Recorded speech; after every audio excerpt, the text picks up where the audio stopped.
is going on, dudes? How you guys doing?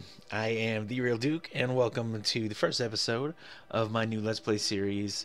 It's about this new game called Besiege. Now, I want to do an intro and a quick review of the game this episode, and I'm going to show you the first level and how to do it. And I just want to talk a little bit about it and show it to you guys. Now, it is in alpha state, right? So you're thinking, great, what's the catch? What's going to happen? Because let's face it, we've honestly been let down in the past as gamers that try to support devs. It's happened where something happens and the project is dropped, or we wait years and years for updates. And the great news about Besiege is that it is, in its current state, highly polished. It's worth more than they're actually charging for it because of this sandbox mode right here. Now, I'm going to get into more detail about it in a second, but let me just say right now, it's only $6.99 on Steam, and I recommend getting it. I have definitely had $6.99 worth of fun and then some with this game. It is playable in its current state. There are no game-breaking bugs that I've seen so far, and for $7, you will have $7 worth of fun with this, or you're not trying. You're really just not trying. Additionally, the sooner you jump on it, the less money you'll pay for it, because they're actually scaling the price based upon the amount of content that they have. So right now, if you get in on it now, we're only paying $7.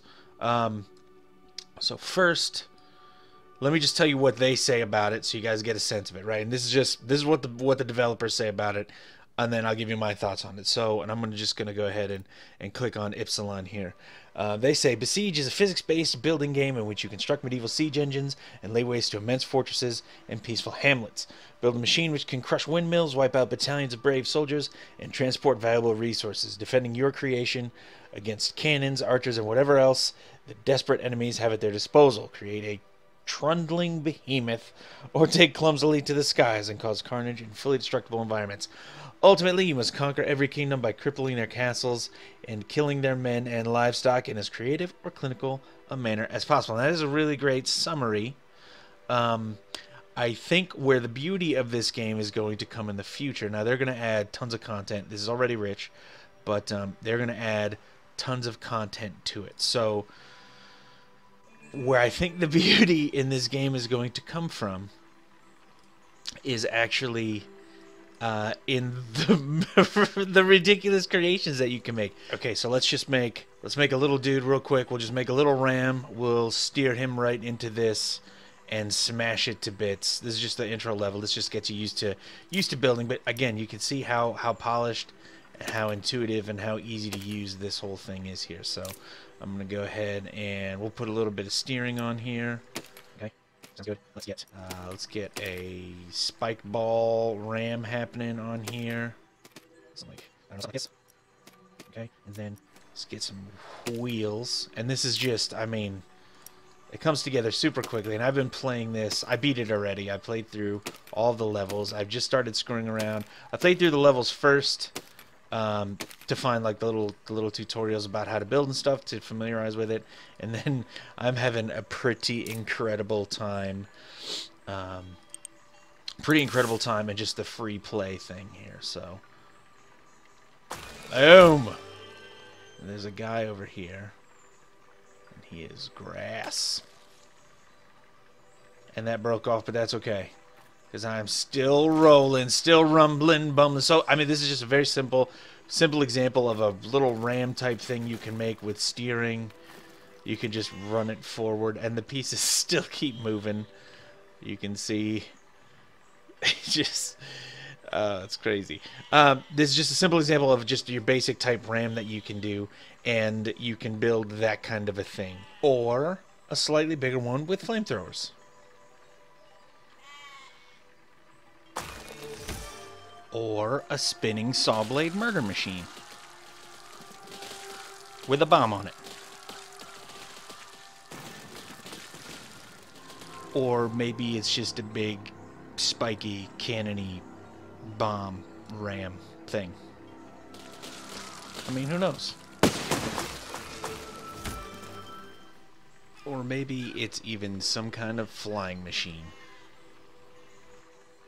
If you pick up the game, and I really hope you do, one thing that's really critical really opening up the true potential of this game, because there's a limited number of parts, it seems like, and you can, I think, start to imagine different amounts of combinations, but where the game really moves into a new kind of level of insane awesomeness is when you use the key mapping feature. So I'm just going to actually just real quickly here, I'm just going to add some kind of counterweights in the back here. I'm going to throw some nice metal plates on here just to kind of hold it down a little bit, because it's going to be heavy in the front. So here's how the key mapping works. Now, it's very simple, and just, this is the last, I love this game. That is my review. The game is very highly polished and totally worth the $7. As it is now, it is only going to get better. I encourage you to get it 100% if you like to build things, if you think physics games can be fun and silly, if you like carnage and destruction. It's got all of those things. And then also throw into it beast mode machinations that you can make. So in the powered section here, I'm just going to add some contractible springs. Okay, and then this is how the key mapper works. Okay, grab this, and this is why this is critical. I select this, and I'm switching it to the semicolon here. Okay, and I'm going to do that to all 4 of these. It's very simple. I'm just mousing over, hitting the semicolon, and this is where the thing shines. And I'm just hitting semicolon because it's next to the L, right? So it goes from just a machine with spiky things on the front, right? Check this out. Now I have independent controls.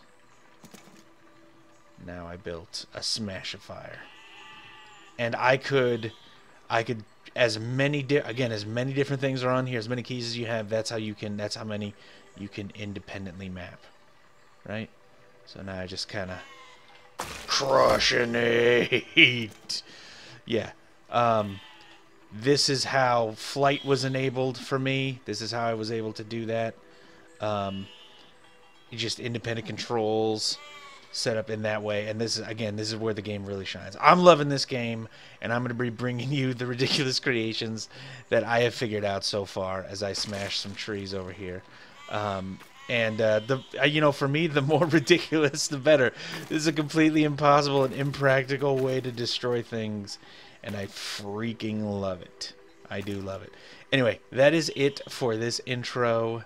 Video / review video of Besiege. I hope you guys enjoyed it, and I hope you freaking pick up this game, because it's awesome. Oh man, it's awesome. Anyway, that is it for me for this episode. Thanks again so much, dudes. I genuinely appreciate every single like, comment, view, and sub. I will catch you guys next time. It's TheeRealDuke. I'm out.